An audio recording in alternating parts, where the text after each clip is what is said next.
Olá pessoal, aqui é o professor Baroni, sejam bem-vindos àquele quadro que vocês gostam tanto, 5 dúvidas, 5 perguntas, 5 respostas, hoje dia 21 de novembro de 2025, sexta-feira. Vamos lá para a nossa primeira pergunta, e hoje as perguntas foram aquelas que foram enviadas pela comunidade do YouTube, então continuem mandando, continuem sempre enviando, e a gente faz a seleção aqui para trazer para vocês, tá? Pergunta número 1, no valor patrimonial de fundos de papel, os CRIs são marcados a mercado ou na curva? O Augusto perguntou, e Augusto, em geral, marcado a mercado, por isso que dá uma variação patrimonial tão grande, porque se fosse marcado apenas na curva, em tese, a variação patrimonial seria bem pequenininha, tá? Então, por isso que a gente tem visto essa oscilação, porque muitos desses fundos fizeram alocações em que uma NTNB estava 4,5, 5, e agora com a NTNB em 7, 7,5, em alguns, batendo 8 em alguns dias, né? A marcação fica mais volátil, tá? Então, é importante você entender que é marcado a mercado. Pergunta número 2, professor, qual o impacto do declínio populacional em FIIs no Brasil? O Ícaro está perguntando. Ícaro, eu não sei se entendi muito bem a sua pergunta, mas eu quis trazer dois gráficos aqui, inclusive do boletim da B3, agora bem recente. São dois gráficos que mostram a quantidade de fundos imobiliários e a quantidade de investidores. Então, eu vou passar aqui o primeiro slide para você perceber que, mesmo que a gente esteja vendo consolidações, incorporações entre fundos, em 12 meses, a quantidade de fundos imobiliários não diminuiu. Tá? O que está acontecendo aí, ó, você vê, de 413 para 431 fundos em um ano. Então, aumentou. O que a gente está percebendo é que estão ficando fundos maiores. Então, essas consolidações, essas incorporações, está fazendo com que a quantidade de fundos maiores fique reduzida. Então, a gente está tendo uma concentração maior de capital, o que é natural, tá? O mercado americano já passou por isso também. Então, vai chegar uma hora que você vai ter 20, 30, 40, que seja 50 fundos imobiliários, que, né, praticamente, vamos colocar 40, para ficar 10%. Então, hoje nós temos 431 fundos. Então, 10%, 40, 43 fundos, vai chegar uma hora que eles vão representar muito do patrimônio dos fundos disponíveis listados, tá bom? Então, não está diminuindo a quantidade aí populacional, como você disse. Mas como eu não sei se você estava falando de fundos ou de investidores, aqui trouxemos também o gráfico de investidores, mostrando que em um ano a gente cresceu aí praticamente 100 mil novos investidores. Então, a gente tem mais de 2 milhões e 800 mil investidores. Então, isso mostra que a gente vem crescendo. Era 2 milhões e 700 há um ano atrás, hoje 2 milhões e 800. Estou falando em grandes números, tá? Mas mostrar para vocês que a gente vem crescendo já desde lá de trás. Inclusive, esse gráfico pega o final de 22, o final de 23 e depois aí 24, comparando com o momento agora em 25, tá? Então, mesmo no cenário de juros altos, mesmo com todas as dificuldades que a gente tem tido aí com a relação macro, né? No contexto de juros, os fundos imobiliários continuam ainda crescendo a quantidade de investidores. Pergunta número 3 do Antônio Alves: quando vale a pena realizar um lucro e vender para entrar em outro fundo? Exemplo, 15% de ganho em um ano aí, e de yield, né? É uma pergunta interessante, né? Que você colocou, na verdade, 15% de ganho é um ano de yield. Verdade, essa pergunta, ela vira e mexe, ela aparece. E é difícil te dar uma resposta objetiva, porque muitas das vezes o investidor ele começa a ir por esse caminho e ele vai desfigurando a carteira dele.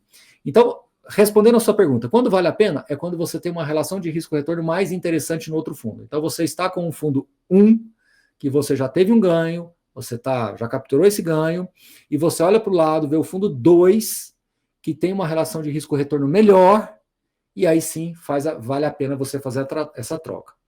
A questão é que isso não vai acontecer sempre. Isso não vai acontecer sempre. Muitas das vezes a pessoa sai do fundo 1 e vai para um fundo 2 mais arriscado, com uma relação de risco-retorno não necessariamente melhor. E aí, o que acontece depois que ele fizer esse movimento? 1, 2, 3, 4, 5, 10 vezes, ele vai ter uma carteira de fundos imobiliários meio desfigurada, ou talvez não muito alinhada ao perfil dele. Então, muito cuidado para que você, nesses movimentos táticos, oportunísticos, não desfigure, não mude o perfil da sua carteira, não se distancie daquilo que é o seu perfil de investidor. Tá certo, Antônio? Pergunta número 4. É melhor tentar manter o mesmo valor investido em todos os FIIs ou devemos tentar fazer com que todos tenham o mesmo impacto com relação aos dividendos? Né? Tenho 10 FIIs, exemplo, tenho 10 FIIs de diferentes segmentos, mas quero que cada um representa 10% dos dividendos. Maicon Prantz, eu entendi o que você disse, mas eu não gosto tanto dessa ideia. Porque, primeiro, que você vai ter fundos de papel que vão pagar mais do que outros, você vai ter fundos de segmentos, por exemplo, de renda urbana, que vai pagar mais do que, por exemplo, um fundo de laje, um fundo de shopping. E aí você vai começar a ter uma carteira também um pouco desbalanceada do ponto de vista de posições. Mas eu entendo a sua necessidade. Agora, o que eu vou sugerir para você é que se você tiver uma carteira com 10 fundos, mas que eles sejam relativamente parecidos, que tenham um comportamento parecido, talvez um risco mais baixo, para que você possa ter yields mais parecidos, daí eu não vejo problema, porque vai ficar uma coisa meio que parecida com a outra.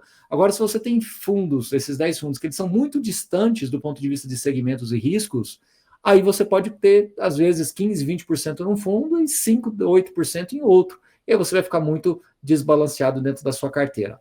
Tá bom, Maicon? Quinta e última pergunta. Hoje o papo está bem rápido, bem direto, do jeito que vocês gostam, né? Pergunta número 5 do Luiz Barbes. Os investidores institucionais vão aderir aos fundos imobiliários entregando seus imóveis por cotas? Sim, a gente tem visto isso cada vez mais acontecendo. Na minha leitura, isso vai cada vez mais ganhar espaço, isso vem ganhando relevância no mercado, vem ganhando mídia, vem ganhando atrativos também para os dois lados. Então, sim, eu acredito que isso vai continuar acontecendo. Um movimento que aconteceu nos Estados Unidos, nos REITs, mais recentemente na Inglaterra, os landlords não queriam mais o trabalho chato e fizeram o mesmo. Então, de certa forma, a gente viu isso já acontecer em outros países. Eu não sei exatamente como está lá hoje, tá? Mas isso já teve movimentos no passado, não exatamente igual, mas muito parecido com esse contexto de você transformar imóveis em REITs, né? O que eu digo assim, que não é nem questão de trabalho chato, eu acho que é uma questão mesmo de flexibilidade, de praticidade.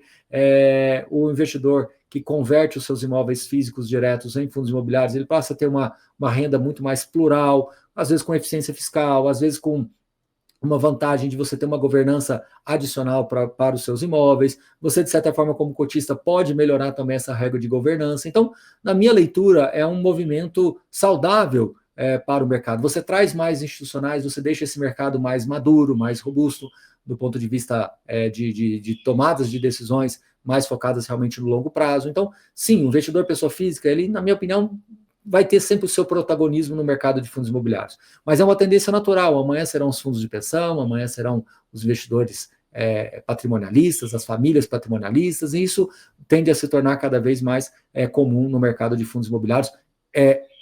Semelhante, eu não vou dizer exatamente igual, mas semelhante ao que a gente viu em outros mercados, como você pontuou, americano, inglês e por aí vai. Tá bom? Turma, espero que você tenha gostado aqui do nosso bate-papo. E se você quiser participar dos próximos vídeos, continue mandando perguntas nas redes sociais, no YouTube, no Instagram, enfim, sempre a gente vai colocar ali uma caixinha de perguntas para que você possa preencher e a gente coletar aqui para apresentar num vídeo, tá bom? No mais, um grande abraço a todos vocês, um excelente final de semana e a gente se vê na segunda-feira. Valeu, turma. Obrigado.